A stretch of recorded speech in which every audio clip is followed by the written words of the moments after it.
This time on Classic Motorcycle A to Z, it's the letter S.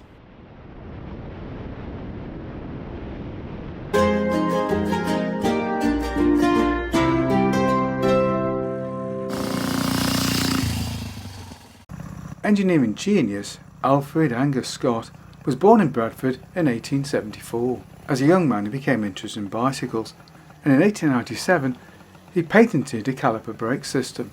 But his interest was soon drawn to the two-stroke engine concept, and in 1904 he patented a liquid-cooled parallel twin two-stroke engine, which by 1908 was of 333 cc's and was being fitted to a chassis of his own design. And it was in that year that he came to an agreement with the Jowett brothers to manufacture the machine, having no production facilities of his own. But with only 6 machines completed, the Jowett brothers decided they wanted to concentrate on the manufacture of motor cars, and so the Scott Manufacturing Company was born. By 1910 the engine had grown to 450 cc's, before growing again in 1911 to 486. And also in 1911 came a 2-speed transmission system making use of 2 different drive chains. And Scott really were the pioneers of two-stroke motorcycles. Liquid-cooled, 2 cylinders, automatic oiling, and an engine that even pioneered the use of the kickstart. And all this was fitted into a chassis that included upside-down telescopic forks. And indeed Scots were robust, good handling and powerful by the standards of the time, winning ACU trials and being the first two-strokes to finish on the podium at the TT, and later on the first two-strokes to win at the TT. Alfred Angus Scott would leave the company in 1929 to concentrate on the development of his free-wheel machine, the Scott Sociable, but tragically he would die just a short time later at the age of just 48. But his company would continue, developing disc valve racers and even a 3-cylinder machine. But by the 1930s the company was perhaps past its best. It would return post-war, but in a much smaller scale, with low-volume production continuing on and off at least until the end of the 1950s. And while new road and race machines were demonstrated to the public in the 1960s, none would reach production. Now the Silk 700S was developed by the Silk Engineering Company in 1975 in Derbyshire, England. The company specialised in manufacturing parts for old Scots and wanted to develop a machine which would be an update of the Scott. But not being able to secure the Scott name, they decided to go with their own. And indeed the first 2 prototypes were fitted with Scott squivel engines. But impressively, despite their small size, the company was able to manufacture and develop its own 2-stroke engine. And this was a piston-ported, water-cooled 2-stroke unit of 653 cc's. But while the engine made a relatively modest 54 horsepower at 6,000 rpm, it was flexible and the machine was extremely light at just 140 kilos or 309 pounds. This meant acceleration was rather brisk, and top speed was an acceptable for the period 110 miles an hour. And with its spond and frame the machine handled beautifully, but it was expensive and production volume was very low at just 2 machines per week, with production ending in 1979. Birmingham-born Len Vale Onslow was the grand old man of motorcycling, being almost 104 years old at the time of his death. In 1926, Len developed his own racing chassis, into which he inserted a Villiers 2-stroke engine and dubbed the machine the SOS, that's Super Onslow Special. And Len soon discovered that there was a demand for replicas of his chassis, and so the SOS Motorcycle Company was born. Len sold the company to TT racer Tommy Meaton in 1935 to concentrate on retail, and Meaton would continue the production of a range of 2-stroke machines powered by Villiers engines, some of which included automatic oiling and water cooling. In 1939, with the outbreak of World War II, the company switched to production of war products, and motorcycle production would cease. Although it was planned to start again after the war, the factory was bombed out during World War II, and so that brought an end to SOS. The origins of Sprite motorcycles are very similar to those of Rickman and Greaves, their major competitors. The company came about when Frank Hipman had built his own chassis into which he put a Villiers engine. This proved extremely successful, and of course other riders wanted a copy of the chassis. He went into partnership with Fred Evans and developed the first Sprite motorcycles. Early machines used what was effectively a modified cotton chassis with Norton front forks. The engine used had an alpha bottom end fitted with a Greaves barrel. Later machines used a more developed version of the chassis, and this could be fitted with any number of engines, from matchless singles to 500 parallel twins from Triumph, although of course the ubiquitous Villiers two-strokes were commonplace, in the form of the A-series engine with Greaves top ends again, although this would be superseded by the Starmaker engine in 1966. That is, of course, until Norton Villiers ceased the supply of the Starmaker engine to anybody other than their own AGS brand.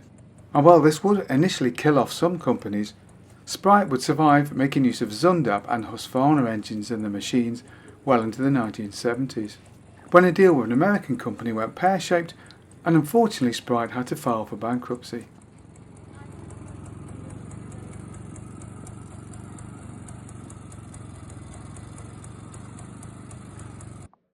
The Stevens name was one well known to the people of Wolverhampton. Initially they had manufactured power units for other companies, before manufacturing complete motorcycles under the name of AJS. That was Albert John Stevens, one of the Stevens brothers. And while AJS was successful for a few years, it was driven to bankruptcy with the stock market crash of 1929. But in the early 30s, the brothers managed to get enough backing to restart production of motorcycles. Unfortunately, they no longer owned the AJS name. This had been bought up by Matchless to form Associated Motorcycles. But the venture was short-lived, with production ending in 1938 after just 4 years.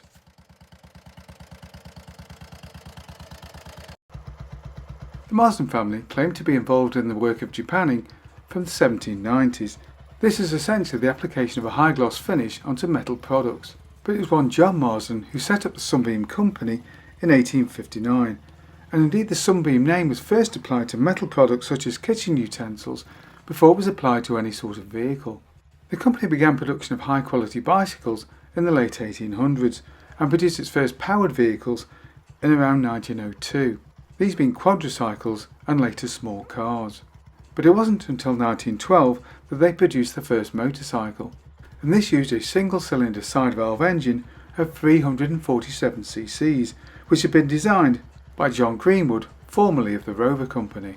The following year would see the range expanded with the engine enlarged to 500 cc's and the introduction of a 770cc V-twin with a Jap engine, which was available with a 3-speed gearbox. Sunbeam's machines were seen as expensive, high-quality items for the discerning rider, although not necessarily cutting edge. But that's not to say they weren't fast. Their sporty machines were successful, but on the road they were late adopters, for example, of the saddle tank design. John Marsden himself would pass away in 1918, but the company would remain successful, and in the 1920s would have considerable racing success.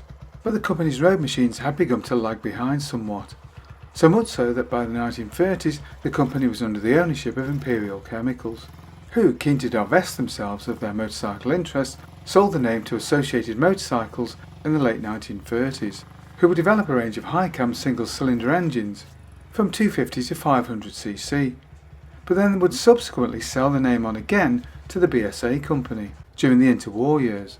And BSA would bring in engineer Earling Pope to design an all-new machine. This used an inline parallel twin engine, which made use of a single overhead cam and incorporated shaft drive. Though interestingly, the machine did not make use of a cross-flow cylinder head design, and weaknesses in the final drive system meant that the machine was limited in terms of its power output to just 25 horsepower. And to make matters worse, the prototypes were horribly vibratory, meaning the engine had to be rubber mounted on later models.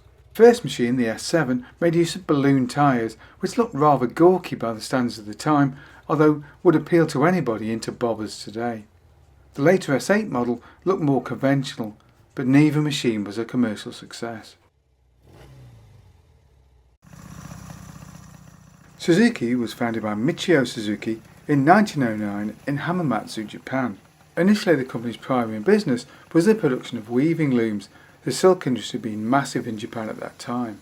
But by the 1930s, Suzuki realised it was important that the company diversified and began to look at the development of a small motor car. But the onset of World War II would bring an end to the project. Post-war, there was a great need for economic transport in Japan. To this end, they developed a lightweight 36cc two-stroke engine which could be fitted to a bicycle frame. And this would rapidly kickstart Suzuki's motorcycle production, and just 2 years later in 1954, they were producing 6,000 motorcycles a year. By the 1960s, Suzuki was beginning to push out into foreign markets, and would have considerable success with their 250cc two-stroke parallel twin, sometimes known as the Hustler and in some markets known as the Super 6. This would later be followed by a 500cc version, the T500, which would even be used as a Grand Prix racer, and this would be modestly successful but could not really compete with the might of the MV3. And so in the 1970s, Suzuki would initiate the program which would lead to the water-cooled RG500 Square 4, which made use of disc valve induction and incorporated a number of design concepts stolen from MZ. And while it did take Suzuki a couple of years to really get the bike competitive, by 1976 Barry Sheene would win the World Championship with the RG500, a feat he repeated the following year. And indeed by the end of the 70s, the customer version of Suzuki's RG500 filled the Grand Prix grids at most of the world's venues, and should probably be regarded as the machine that saved Grand Prix racing. On the road, it was another development of the T500 that caused a real sensation. The GT750 introduced water cooling for the first time on a production roadster. Well, a two-stroke mass-produced in Japan at least. And with its garish paint jobs and powerful engine, the GT would be an icon of the 70s. Around the world, the machine would gain an equally colourful range of nicknames, including Water Buffalo in the US and the Kettle in the UK. But two-strokes are thirsty beasts, and the fuel crisis of the early 70s did not help sales of two-strokes at all in the world market. And the fact was that two-strokes were always a little bit niche. And so to replace the GT, Suzuki, like a number of car companies incidentally, went all in on the development of the Wankel or rotary engine, something which would cost them dearly, because their new model, the RE5, would prove to be both very heavy and extremely complex, and a massive commercial failure. And all this did leave Suzuki's motorcycle division in dire financial trouble. So what did they do? They do what any sensible company does, and basically copied Kawasaki's engine. But to say that really does undersell the GS750. While like the Kawasaki, the engine has a reputation for toughness, which is well deserved I have to say, Suzuki placed their engine in a well developed chassis with a sensible riding position for a machine that's designed to go around corners. The result was a machine which can best be described as the best all-round package of any Japanese machine of the period, and of course a tremendous commercial success. So much so that the package would be scaled down to produce the 550, again a successful machine, and scaled up to produce the GS1000 at the end of the 70s. And these machines will be superseded by a range developed to use 4 valves per cylinder, although, in common with a number of companies at the time, Suzuki would have problems with their 4-valve heads, and especially in the smaller capacities, they were prone to valves sinking in the head. During this period, Suzuki would introduce the hand-muff design Katana, a truly individual motorcycle. But the production run of these machines was fairly short, as by the mid-80s, Suzuki were introducing their race replica GSXR range. Initially, it may surprise some to know, as a 400, with the 750 arriving a few months later. With its lightweight aluminium chassis and powerful engine, the GSXR really did usher in the age of the modern superbike, the legacy of which is still with us today. SWM is an Italian motorcycle manufacturer founded in Milan, Italy in 1971, and one which from the very beginning specialised in off-road and in particular trials-based machines.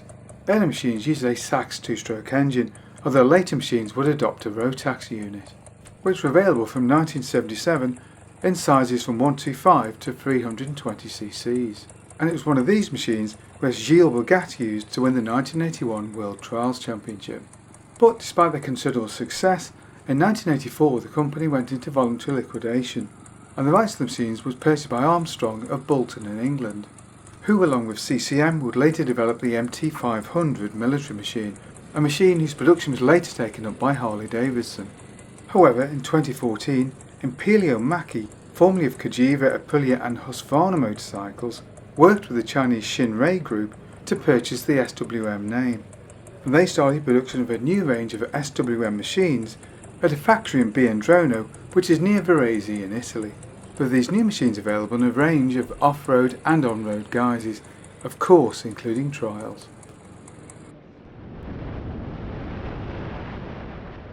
Well, I hope you enjoyed that video and you found it interesting. If you did, don't forget to like and subscribe, and of course, thank you very much for watching.